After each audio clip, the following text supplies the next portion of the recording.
Jadi mudah-mudahan Allah jaga hati kita, baik ketika kita diuji, bahkan ketika kita diberi nikmat, supaya dalam dua keadaan ini kita tetap menjadi mukmin yang ajaban, yang ideal, yang baik, yang insya Allah Allah suka sama kita. Kalau diuji sabara fakana khairallah, kalau diberi nikmat syakara fakana khairallah. Kalau dia diuji dia bersabar dan itu kebaikan untuk dia. Ternyata diuji ujung-ujungnya baik. Lewat apa ujian menjadi kebaikan? Lewat sabar. Bukankah Allah bilang wabasyiris sabirin? Sampaikan berita gembira kepada orang yang sabar. Ada banyak kebaikan yang Allah sediakan untuk orang yang sabar kalau dia sabar. Dan kalau diberi nikmat syakara. Kalau diberi nikmat dia bersyukur. Fakana khairallah.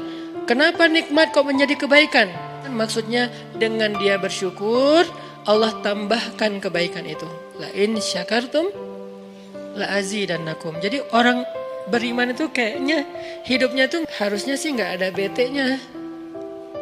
Hidupnya tuh nggak ada istilah, aduh hari ini gue kayak rugi banget nih. Nggak ada orang yang beriman rugi. Kan hidup kita tuh di antara dua itu kan. Cuman varian ujian itu aja macam-macam. Varian ujian itu misalnya kalau di surat Al-Baqarah Allah menyebutkan 3 varian ujian kan. Ba'sa, dharra, zulzilu. Ujian fisik, ujian harta. Harta ini termasuk karir, kerjaan, usaha, bisnis. Dan ujian zulzilu, ujian perasaan, termasuk diputusin. Atau orang yang dekat sama kita jadian sama yang lain. Atau mungkin di unfollow oleh ya gitu deh. Saya kalau udah ngebahas bab ini agak gimana gitu. Jadi 3 varian ini masuk kategori apa? Masuk kategori ujian. Tetap aja 2. Kalau nggak ujian nikmat. Antara 2 itu nih. In asabathu sarra syakara wa in asabathu dharra sabara. Udah gitu aja. Dan nanti bahkan sampai ayatnya gini. Alladzina yunfiquna fis sarra'i wad dharra. Orang yang tetap beramal soleh lewat hartanya dalam keadaan dia berkelebihan atau dalam keadaan dia kekurangan. Itu mukmin, keren banget gitu. Dia tuh nggak pernah kehilangan kesempatan berbuat baik. Baik beramal soleh ketika dia dalam keadaan dikasih nikmat maupun beramal soleh ketika dia dikasih ujian, tetap aja beramal soleh. Contoh yang ayat tadi.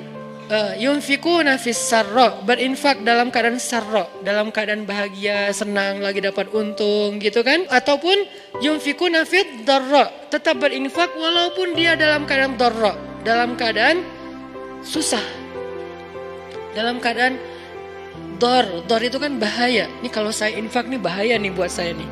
Kalau saya kasih nih saya kayak nggak ada tabungan buat mahar nih. Kalau saya kasih ke dia, terus saya gimana? Gitu kan? Ini dor banget nih, bahaya banget nih. Tapi dia tetap berinfak. Siapa yang mencontohkan hal seperti itu? Selain pastinya Rasulullah udah gak diragukan lagi. Yang jadi kayak simbol berinfak walaupun dia butuh. Orang-orang Ansor. Yu'thiruna ala anfusihim walau kana bihim khasasah. Mereka mendahulukan orang muhajirin atas dirinya sendiri. Walaupun sebetulnya dia juga butuh kepada kebaikan itu.